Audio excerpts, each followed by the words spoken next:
Today we're gonna talk about the j and the g sound. J and g.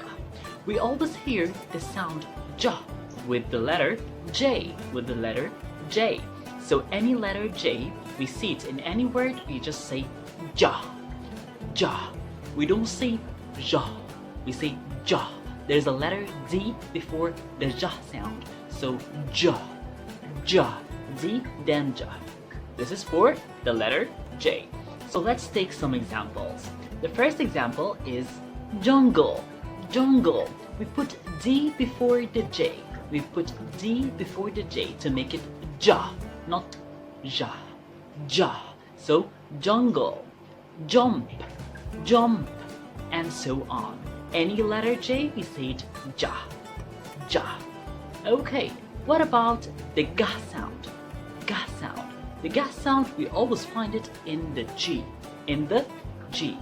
Ga sound. But not all of the G's are ga. Sometimes they have the sound ja.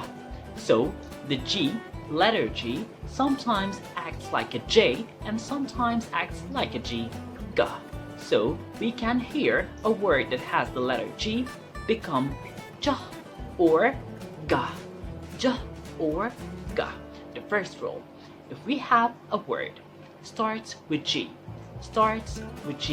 and after the G there is I or E or Y, I or E or Y. What happens? It becomes ja sound, like the J. Ja sound, not ga. Ja sound. Like what? Like giant, giant, G-I, giant. Like generation, generation, G-E, generation. Like gem, gem, G-Y, gem, and so on. But of course, there are some exceptions, like the word girl, we don't say girl. Like the word gift, we don't say gift. So there are some exceptions, but as a general rule, if the G and thereafter it is a letter I or Y or E, what happens? We just say ja, like the letter J. Else, when do we also listen to ja without the letter J and without the letter G? Like D-G-E, D-G-E, edge, edge. We say ja sound, edge, D-G-E, or bridge, bridge, D-G-E, bridge. We also listen to ja sound when we say G-E, like cage, cage, like rouge, rouge. We also listen to the letter J if the word in its last syllable it starts with U and the syllable before it ends with D. So D, then U, D, then U.